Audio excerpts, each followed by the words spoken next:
नमस्ते, अभिवादन आपका इनोसेंट इन्वेस्टर के इस नए वीडियो में दोस्तों बात करेंगे निफ्टी की। 21,853 पे क्लोजिंग हुई थी। एक चीज़ मैं आपको बताना चाहूँगा आगे बढ़ने से पहले कि ज़ीरोधा ने ये फैसिलिटी दे दी है कि आप गिफ्ट निफ्टी का चार्ट देख सकते हो डायरेक्ट ज़ीरोधा पे।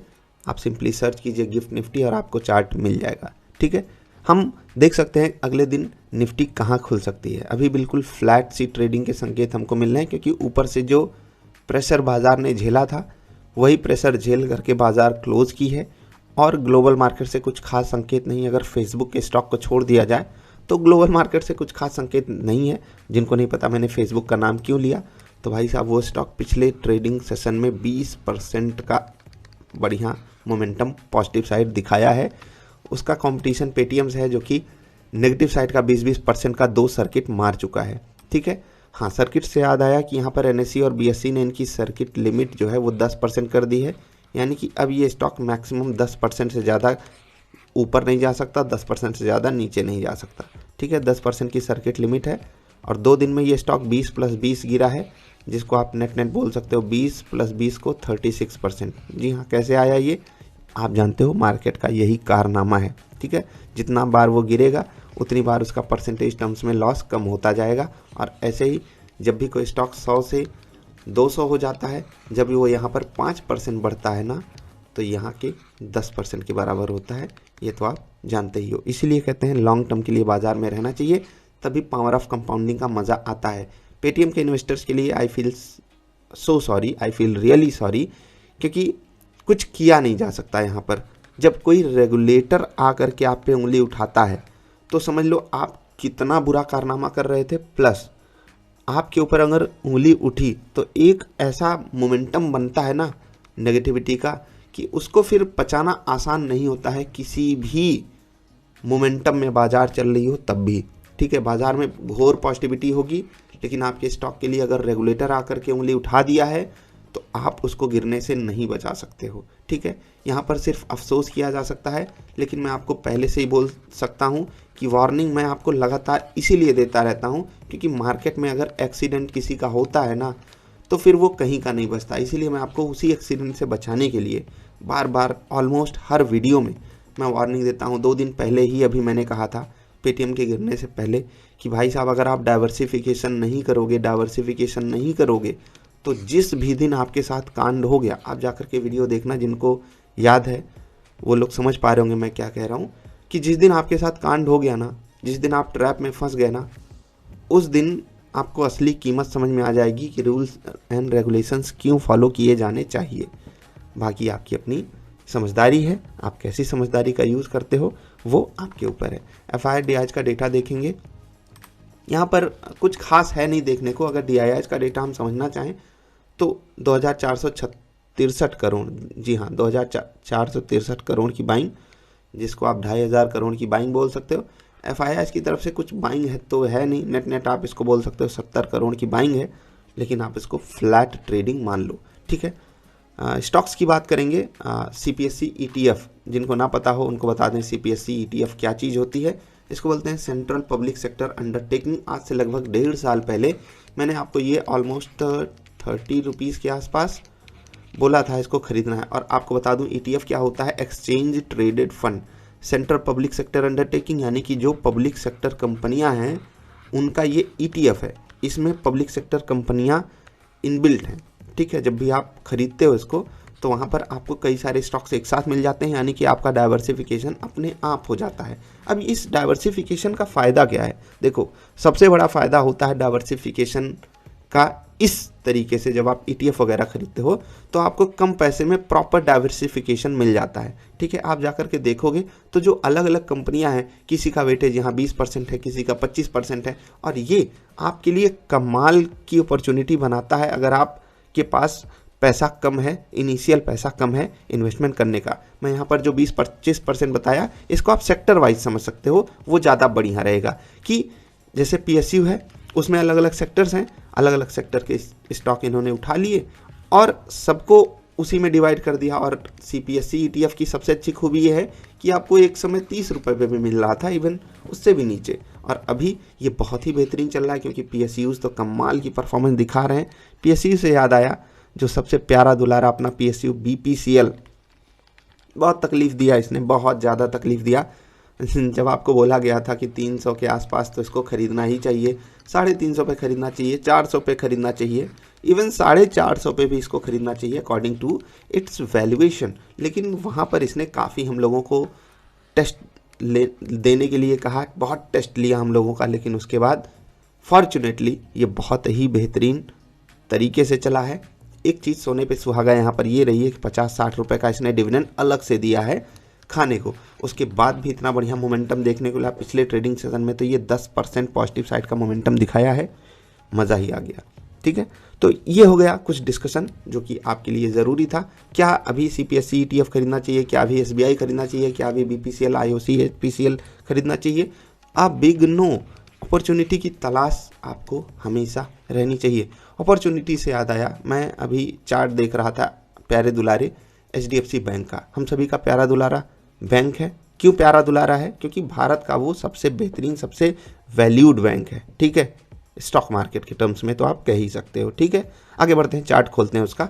HDFC बैंक, यहाँ पर आप किसी भी कंपनी का चार्ट देख करके खोल सकते हो। मैंने गिफ्ट निफ्टी का चार्ट खोला था, HDFC बैंक का ही चार्ट उससे पहले मैंने लगाया था। यहाँ पर आपको दिखाना चाहूँगा, देखिए इस स्टॉक का मैं मंथली चार्ट आपको लगा के दिखाना चाहूँगा, फिर आपको ज़्यादा बेटर तरीके से मैं समझा पाऊँगा। ठीक, बहुत ध्यान से समझिएगा। जैसे मैंने अपॉर्चुनिटी की बात कही ना, चल भाई कलर ये वाला हो जा। ठीक, ये आप लो देखो, ऑलमोस्ट 750 रुपये का लो, और वहाँ से ये डबल हो गया 1500। ठीक है, ये किसकी बात कर रहा हूँ? भारत के सबसे बेहतरीन, सबसे प्यारे बैंक की। एक समय ये हाईएस्ट वैल्यूएशन रखता था म्यूचुअल फंड्स के पोर्टफोलियो में। ठीक है, अभी भी कुछ बहुत नीचे नहीं चला गया है, हाँ अभी तकलीफ़ है। तो आप कहोगे तकलीफ़ में कोई स्टॉक है आप उसको खरीदने को बोल रहे हो? पहली बात तो मैं डाइवर्सिफिकेशन आपको करने को बोलता हूँ। दूसरी चीज़, अगर आप दोस्त किसी भी स्टॉक को तकलीफ़ में नहीं बाई करोगे तो आपको कभी भी अच्छा रेट नहीं मिल सकता। लिख के ले लो, लिख के ले लो। अच्छे समय में किसी भी स्टॉक के हमेशा आपको बुरा रेट मिलेगा, बुरा रेट, जिसको हाइप्ड रेट भी मैं बोलता हूँ। कभी कभी फर्जी की हाइप आपके सामने बना दी जाएगी और वही रेट आपको परोसा जाएगा, और अनफॉर्चुनेटली अगर आप उसको खरीद लेते हो, उसी को मैं एक ट्रैप बोलता हूँ। तो मैं आपको इतना तो प्रॉमिस कर सकता हूँ कि अगर आप इसका चार्ट देखोगे 750 का लो, ठीक है, और उसको कंपेयर करोगे निफ्टी के चार्ट से, इसको मैं मंथली चार्ट पे लगा लेता हूँ और यहाँ पर आपको दिखाना चाहूँगा 7500 का लो। ठीक है, यहाँ पर आप देख लीजिए 7500 का लो ये। ठीक है, वहाँ से निफ्टी हो गई यहाँ पर लगभग डबल, 100% का रिटर्न हो गया।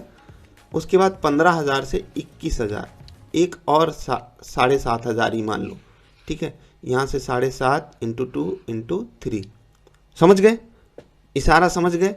और अगर निफ्टी चली है तो मैं यहाँ पर बिल्कुल भी नहीं समझता HDFC बैंक ने इतना कोई गुनाह कर दिया है कि वो निफ्टी के सभी कलेक्टिव स्टॉक्स का अगर एवरेज ले लिया जाए तो उससे बहुत बुरी परफॉर्मेंस दिखा दी है। ये एक तरीका होता है, एक अलग तरीका है मेरा स्टॉक को एनालाइज करने का। मैंने आपको क्या समझाया, एक शॉर्ट फॉर्म में बताना चाहूँगा।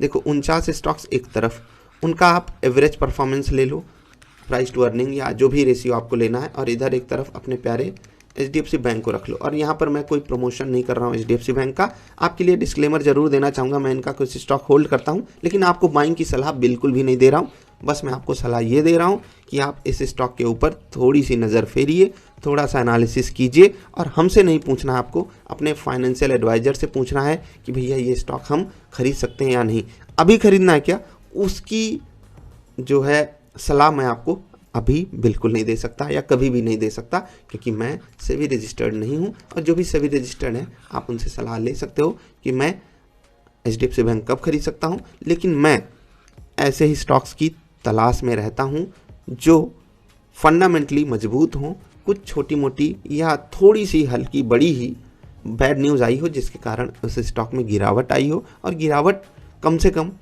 उसकी जो परफॉर्मेंस है, ठीक है, पिछले साल भर की, उसकी 20-25% की गिरावट आ जाए, तो मैं ऐसे स्टॉक्स पे नज़र बना करके रखता हूँ। और जो पैसा लिक्विड फंड में मैं आपको डालने को बोलता हूँ वो ऐसे स्टॉक्स में धीरे धीरे शिफ्ट होना चाहिए। बस आपको 2-3 चीज़ें और ध्यान में रखनी है कि जो कंपनी का मैनेजमेंट है वो सही बातें कर रहा हो, कम से कम मतलब ईमानदारी से बातें आपके सामने रख रहा हो। दूसरी चीज़, मार्केट को आप थोड़ा सा ठंडा होने दीजिए। एकदम मार्केट हाइज पे रहेगी तो ज़रूरी नहीं कि उस स्टॉक में जो गिरावट है वो कंप्लीट हो चुकी है, इसीलिए आप अपनी तरफ से पूरी सिक्योरिटी होने दिया कीजिए। और अगर आपको सही रेट मिलता है तो बाइंग कर लो, उसके बाद और भी गिरे स्टॉक उसको गिरने दीजिए। एक ही बार में पूरा पैसा मत डाल देना, ये भी ध्यान रखना है। डाइवर्सिफिकेशन पे ध्यान देना है, बाकी चीज़ें अपने आप चलती रहती हैं। और जब भी आप बाज़ार में रूल्स को फॉलो करते रहोगे, आपको मैं इतना भरोसा दे सकता हूँ कि आप 95% लोगों से ऑटोमेटिकली आगे रहोगे। आपको किसी को भी फॉलो करने की ज़रूरत है ही नहीं। बस आप 2-4 चीज़ें जो सिंपल से रूल हैं, ठीक है। Being smart is so simple, बहुत सिंपल है दोस्त। आप नहीं जानते हो कि ये जो लोग स्मार्टनेस का ढोंग रचते हैं या करके फालतू चीज़ें डिस्कस करते हैं, वो बहुत ही सिंपल सी नॉर्मल सी चीज़ें भी फॉलो नहीं कर पाते हैं। और वो उस चीज़ से जब दूर होते हैं ना, तो उनको बाज़ार बहुत प्यार से झटके देती है, बहुत प्यार से तमाचा मार करके बाहर करती है। आपके साथ ऐसा ना हो, मैं यही चाहता हूँ। बाकी हमने सारी चीज़ें डिस्कस करी, बाज़ार के चार्ट को देखा, HDFC बैंक के चार्ट को देखा, CPS CTF को देखा, पेटीएम को देखा, BPCL को देखा। एक स्टॉक और आपको दिखाना चाहेंगे, AIA इंजीनियरिंग। अगर आपको याद हो, मैंने 2020 के लास्ट में आपसे कहा था कि कंस्ट्रक्शन वाली चीज़ें, इंजीनियरिंग वाली चीज़ें आपको बाइंग करनी चाहिए। क्यों बाइंग करनी चाहिए? बहुत अच्छे से मैंने आपको एक्सप्लेन किया था कि इस सरकार का जो फोकस है, जो कैपेक्स है, वो पूरा इशारा दे रहा है कि ऐसे स्टॉक्स के लिए बुल रन चलेगा ही चलेगा अभी भी। क्योंकि जब से सरकार आई है तब से आप देख लो उनका मोमेंटम, प्लस 2020 में मैंने देखो, बहुत ऐसा नहीं है कि एक्सेप्शनल इसने रिजल्ट दे दिया, बाज़ार के बराबर ही चला। जैसे बाज़ार 7.5 से 15 हुई, 15 से 22 हुई, ठीक है, 3 गुना हुई। ये भी 15 से 3 हुआ, 3 से 4.5 हुआ, ऐसा नहीं है। लेकिन ऐसे भी स्टॉक्स ढूंढना आसान नहीं होता है। बस थोड़ा सा आपको समय लेकर के रिसर्च करने की ज़रूरत रहती है। अभी भी अपॉर्चुनिटी बहुत सारे स्टॉक्स में अवेलेबल है, बस आपको थोड़ी सी रिसर्च करनी है, अपने फाइनेंशियल एडवाइजर से सलाह लेनी है, चीज़ें आपके फेवर में जाएंगी। ऑल टाइम हाइस पे मिस्टेक्स मत करना, जिनको मैं बहुत ही सिली मिस्टेक बोलता हूँ, वो तो आप बिल्कुल भी मत करना। बाकी छोटी मोटी गलतियाँ होती रहती हैं, बाज़ार में कोई भी परफेक्ट हो ही नहीं सकता। ना ही हम टॉप पकड़ सकते हैं, ना ही हम बॉटम पकड़ सकते हैं। हम सिर्फ इतना कर सकते हैं कि हम अपने रूल्स पे स्टिक करें, और हम अगर रूल्स पे स्टिक करेंगे और बाज़ार इस चीज़ को बहुत अच्छे से रिवॉर्ड करती है, आप इस चीज़ को एक गुरु मंत्र के रूप में आगे लेकर के जाना। अभी के लिए इतना ही। वीडियो पसंद आई तो लाइक करना। जल्दी मिलेंगे। वीडियो देखने के लिए आपका आभार। नमस्कार।